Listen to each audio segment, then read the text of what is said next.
sitting there January 21st of '04 when you shared that with us, and it reminded me how special that is. But I don't think I ever knew about the incredible numbers of groups that you're either president of, past president of, treasurer, secretary, board member.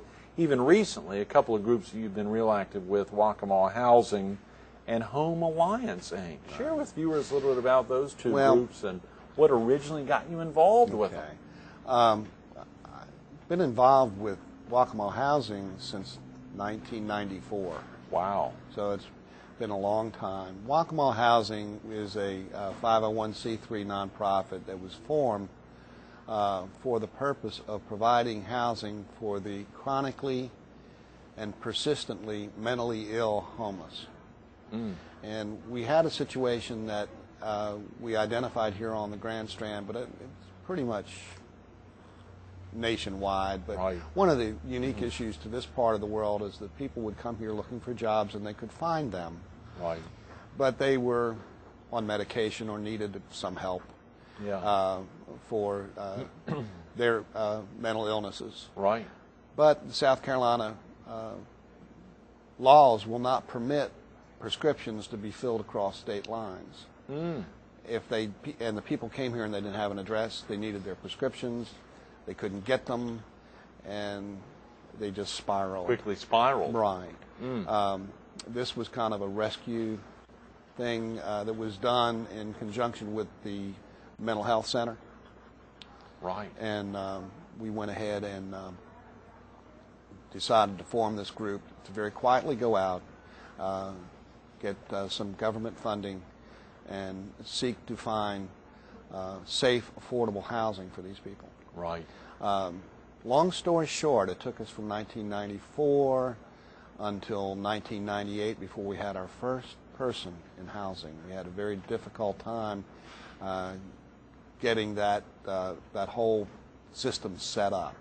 But once we did, I think we have served over 250 families. Is that right? In the last 10 years? And one of the wonderful things, some of the folks literally cannot get out and do what they need to do because of their disability. However, some folks, many folks have. So the payback is we find them safe, affordable housing, provide them the mental health care that they need, provide them job training, whatever, and get them back in the workforce so they can become productive citizens. Of the 250 people that we have served, we've graduated about 125. Is that right? That is tremendous news. We've done that very, very efficiently, very quietly, and it's a ministry that many of us believe in. That is tremendous, Nick. How did you first get active in that back in '94? That's right after you arrived here in the area. This is a banking question, actually. I'm not going to mention the name because a lot of people know her, but this person was on the board of Waccamaw Housing at the time, and I walked in the door as the new market president, and they were looking for some help on their board. And she called and says, look, we have a rather substantial deposit with your bank, and I think it would be in your best interest to come over here and protect it. So we would like for you to join our board. Wow. But I had some experience with mental retardation issues in Gainesville, Florida, where I came from, where I was on the board of an ARC. That's great. And so I had some knowledge of housing for people with mental challenges. And Waccamaw Housing tied in, to some degree, indirectly with Home Alliance and your involvement as the current president of Home Alliance. It did. As a matter of fact, a few years later, in conjunction with the city planning department, it was determined that there were needs for all sorts of homeless housing, and we had a lot of agencies out there. And we weren't all necessarily communicating. So we formed the Home Alliance Incorporated, which includes many of the homeless housing providers. Waccamaw Housing was one. Street Reach was one. Myrtle Beach Haven, CASA, New Dawn, New Day. All these people that are touching homeless in various and sundry situations. And one of our first projects was the Reliance Inn. Right, yes, they're on Mr. Joe White Avenue. And across the street at Swansgate. Right, right. That's tremendous. Right. So it really made a difference there on 10th or Joe White Avenue. All right. And our last one was Pam's Corner. It's now called Balsam Place, which was the old Pam's Corner Motel out on 501. Right. And that's a housing for men. Right. That is critical, Nick. Yeah. Golly, you think the homeless population is larger here than folks may imagine? I think so. I mean, the people are living in the woods. They're coming down here for work, and most folks can get a job. Most folks can get a job. Can get a job Yeah, in the yeah. summertime in Right. particular, but they can't necessarily find a place that they can afford to live. Right, right. Particularly in the summertime. In the wintertime, they might be able to rent some motel rooms, but in the summer, it's very difficult. Yeah. And if they have no resources, it becomes increasingly difficult. Golly, Nick, that is tragic. Well, I'm thankful. I don't know if folks can support those groups directly. I know we didn't review the phone numbers for getting in touch with those groups, but surely there's ways they could go straight to Street Reach or they could go Community straight to Kitchen any of those organizations, Right. or they could call me. Right. My phone number is 843 Right. 449 5900. Great, great. Or they could contact Cliff Rudd at the City of Myrtle Beach, Excellent. Great. Absolutely. or any one of the program directors. But I would just make the phone call and see what we can do. Waccamaw Housing, CASA, they all have their own fundraising. Street Reach, they Right. all have their own funding sources and fundraising. It might not be a bad idea to go ahead and give me a call so Sure. we can go ahead and let everybody know. 449-5900. Just Correct. ask for you and Correct. say, I want to help out one of these groups. Absolutely. That is wonderful. I also see, Nick, you're real involved with the Knights of Columbus. What is that? Knights of Columbus is a Catholic fraternal organization. Oh, great. Good. And one of our charges is charity. And we raise money all over the Grand Strand selling Tootsie Rolls. Is that right? You know, we do all It's sorts early of on a Wednesday morning. Yeah, You could yeah. probably perk us up. Yeah. going out to have little golf tournaments and things like that. Right. And whatever we can do to raise money for the poor, the indigent, people who need help, scholarships for children in our Catholic schools, Right.